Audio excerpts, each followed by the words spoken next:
இங்கே வந்திருக்க விவிஐபி எல்லாருக்கும் வணக்கம் மேம். சாரி, உங்களை நான் சரியாக கவனிக்காமல் போயிட்டேன்.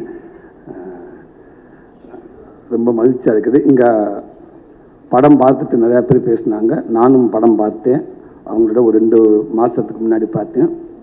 எனக்கு ரொம்ப பிடிச்சிருந்துச்சு, ரொம்ப நெருக்கமாகவும் இருந்துச்சு. இதை நான் பார்த்துருக்கேன். இந்த படத்தில் வர அத்தனை சீன்ஸும் நான் மட்டும் இல்லை, நீங்கள் எல்லாருமே பார்த்துருப்போம், கேட்டிருப்போம். சில இடங்களில் கேட்க முடியாமல் வந்திருப்போம், சில இடத்துல பார்க்காத மாதிரி வந்திருப்போம். அப்படித்தான் இந்த படம் ஃபுல்லாக இருக்குது.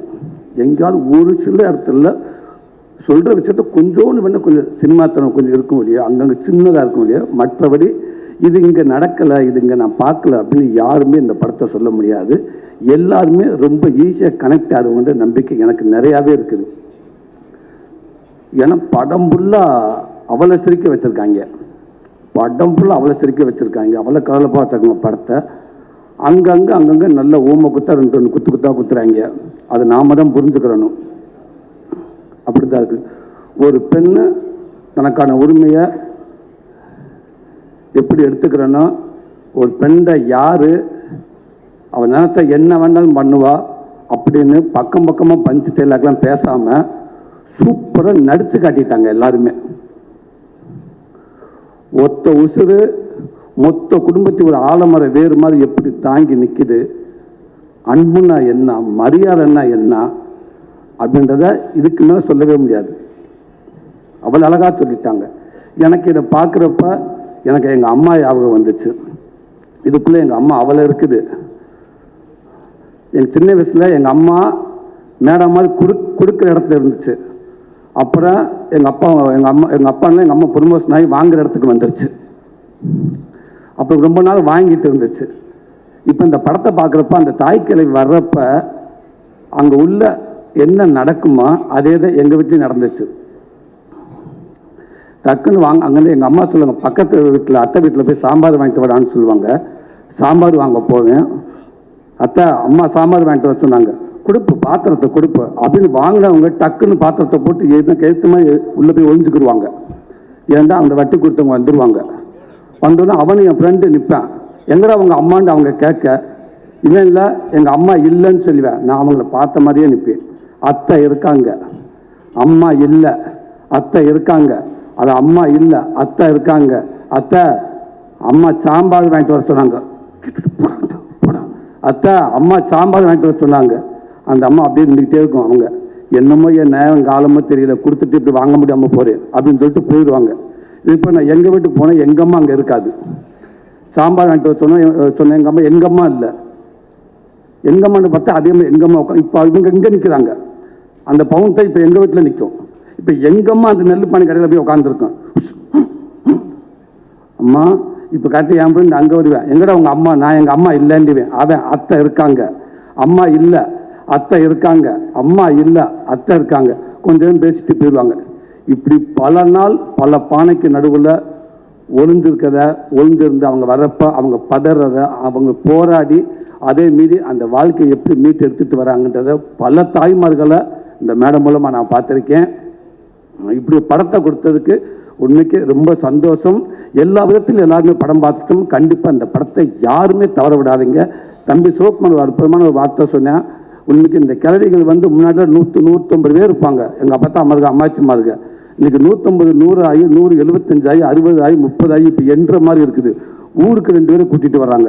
நான் தான் அப்பப்போ என் ஃப்ரெண்டுக்கிட்ட சொல்லுவேன், தம்பி இன்னும் கொஞ்ச நாளைக்கு அப்புறம் இந்த அப்பத்தாமல் இருக்க மாட்டாங்க பாவம். அப்போ பாருங்கள் எல்லாம் யோசிப்பாங்க, இப்படித்தானே இருக்கும். இப்போ அட்மாஸ்பியருக்கு ஒரு கிளவி வேணும், ஒரு அப்பத்தா வேணும், இல்லை 2 டைலாக் பேசணும், கண்டிப்பாக கிடைக்காது. ஆட்டிப்பாளம் போய் தண்டத்தில் செய்ய கொடுத்துருப்பாங்க. ஏன்னா எப்படி தண்டட்டி இந்த வாங்கிட்டு சார் ஒரு 10 தண்டட்டி செய்ய சொல்லியிருக்கோம் அப்படின்னு சொல்லுவாங்க. அப்படி தான் இருக்குது. ஏன்னா இந்த அப்பத்தா போச்சு. இன்னும் வரவங்களை எப்படி அப்பத்தா பார்க்க முடியும்? 80 வயசானே டைட்டாக ஜீன் போட்டு தான் இருப்பாங்க எல்லாருமே. கண்டிப்பாக யாரையும் இந்த மாதிரி இதெல்லாம் பார்க்குறது கஷ்டம். அந்த அப்பத்தாவங்களை இருக்கிறப்பவே அழகாக கொண்டாடி மகிழ்ந்துட்டேங்க. இந்த நாடே கொண்டாடணும். என்னை பற்றி அப்பத்தாக்களா அம்மாச்சிகளா உண்மைக்கே அந்த தம்பி மூலமாக உங்களுக்கு இப்படி ஒரு படத்தை கொடுத்ததுக்கு ஒரு பெரிய நன்றி. தம்பி ரொம்ப சூப்பராக இந்த படத்துக்குள்ளே எல்லாமே சொல்லிட்டீங்க. ரைட்டிங் ரொம்ப பவர்ஃபுல்லான ரைட்டிங் தம்பி. அதை ஜாலியாக அசால்ட்டாக சொல்லிட்டு போயிட்டு கடைசியாக ஒரு விஷயம் சொல்கிறீங்க பாருங்கள், அது மிகப்பெரிய தைரியம் வேணும் தம்பி, மிகப்பெரிய ரைட்டிங் தம்பி. அது கண்டிப்பாக அதை நீங்கள் எழுதுகிறப்போ உங்களுக்கு நிறைய கேள்விகள் எழும்பியிருக்கும். ஏன் இதை இங்கேருந்து பார்க்கக்கூடாது, ஏன் இது இந்த பார்வையிலேருந்து பார்க்கக்கூடாது, அப்போ இப்படி ஒரு கேள்வி ஒரு சொசைட்டியில் கண்டிப்பாக எல்லாமே டிஸ்கஸில் இருந்திருக்கும். அதெல்லாம் மீறி இதுதான் ஒரு கீழ்கோர்ட்டு, மேற்கோர்ட்டு, ஹைகோர்ட்டு, சுப்ரீம் கோர்ட்டுன்னு சொல்லிட்டு ஒரு ஜட்ஜஸ் கூட ஒரு விஷயத்த சொல்கிறதுக்கு அவ்வளோ யோசிச்சு சொல்கிற சூழலில் ஒரு கண்டென்ட்டை அசால்ட்டாக அப்படி ஈஸியாக லெஃப்டில் சொல்லிட்டு போயிட்டேங்க. ஒரு ஒரு ஒரு அப்பத்தால வச்சு ஒரு பையனை வச்சு அப்படி லெஃப்டில் தட்டி போயிட்டேங்க. இது தாண்டா போறா, அவளுக்கான உரிமை அவள் தாண்டா இருப்பா அப்படின்னு சொல்லிட்டு போயிட்டேங்க. மிகப்பெரிய ரைட்டிங் தம்பி, வாழ்த்துங்க தம்பி, வாழ்த்துக்கள். நீங்கள் எப்போவுமே நல்லா இருக்குங்க தம்பி. உங்கள் சாமி இருக்காங்க, அப்பா அம்மா அவங்க ஆசீர்வாதத்தோடு நீங்கள் எப்பயுமே நல்லா இருங்க. அதையும் தாண்டி இன்றைக்கி உங்களுக்காக இத்தனை இயக்குநர்கள் பாருங்கள், எவ்வளோ இயக்குநர்கள் இத்தனை பேர் உங்களை பற்றி பேசுகிறாங்க. ஒரு புது இயக்குநருக்கு இவ்வளோ பெரிய ஒரு விஷயம் கிடைக்கிறது சாதாரண விஷயம் இல்லவே இல்லை. வாழ்த்துக்கள், நீங்கள் எப்பயுமே நல்லா இருப்பீங்க மேடம். உங்களுக்கு என்னால் வாழ்த்து சொல்ல முடியாது மேடம். மிக பிரமாதம் மேடம், மிக பிரமாதம், சூப்பராக நடிச்சிருக்கீங்க அப்படின்னு சொல்கிறத விட இந்த 48 வருஷத்துல அனுபவம் தான் மேடம். அது 48 வருஷம் அனுபவத்தை தான் மேடம் நீங்கள் கொடுத்துருக்கீங்கன்னு நான் நினைக்கிறேன். நான் சமீபத்தில் இந்த மாதிரி கொஞ்சம் வருஷத்துக்கு முன்னாடி இப்படி ஒரு போஸ்ட்டை பார்த்து பயந்தது வந்து அபய சண்முகி. அந்த போஸ்ட்டை பார்த்துட்டு யார் கமலஹாசன் சாரா, இல்லைடா ஏதோ கிளவிடா, கமலஹாசன் தான் கெட்ட போடுறது, இல்லை இப்படி டிஸ்கஷன் நடந்திருக்கு கிராமங்கள் நாளாக இருந்தது.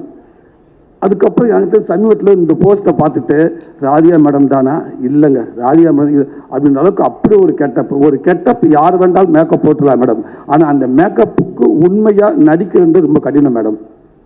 அதை ரொம்ப முழுமையாக சூப்பராக பண்ணியிருந்தீங்க மேடம். கலைப்படத்தில் சொல்லிக்கிட்டே இருப்பார் வந்து அடிக்கடி மாமன் ஷூட்டிங்கில் வந்து இல்லை இப்படி ஒன்று போயிட்டு இருக்குது, சூப்பராக இருக்காது படம், ரொம்ப நல்லா வருது, ராதியா அசத்துறாங்கன்னு சொல்லிட்டு இருப்பார், பாலாவும் சொல்லிக்கிட்டே இருப்பாப்புல. ரொம்ப சந்தோஷம் நீங்கள் இப்படி கேரக்டர் எடுத்து நடிச்சதுக்கு. ரொம்ப வாழ்த்துக்கள் மேடம், ரொம்ப ரொம்ப நன்றி மேடம். கலைஞர் அத்தனை பேர்த்துக்கும் எல்லாத்துக்கும் ரொம்ப ரொம்ப நன்றி. சூப்பராக பண்ணிருந்தீங்க. தாசனே ரொம்ப பிரமாதமாக பண்ணியிருந்தீங்க.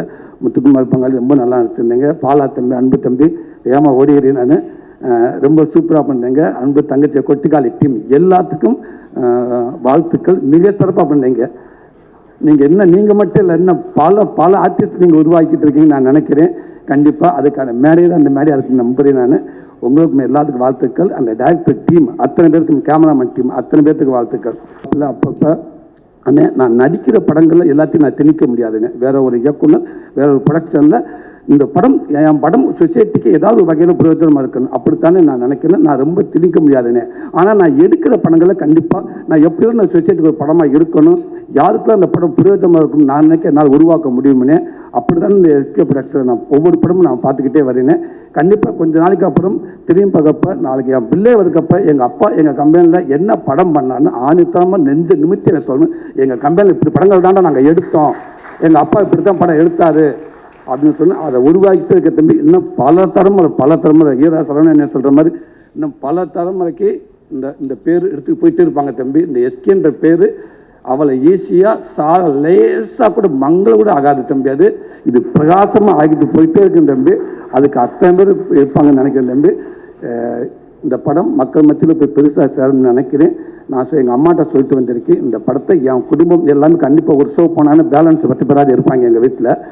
மொத்த குடும்பத்தை இந்த படத்தை நான் காட்டுன்னு சொல்லியிருக்கேன். எல்லாருமே பார்ப்பாங்கன்னு நினைக்கிறேன். ஒரு நல்ல படம் கொடுத்தோம்னு நம்பிக்கை எனக்கு நினைக்கிறேன். அத்தனை பேருக்கு வாழ்த்துக்கள். நன்றி.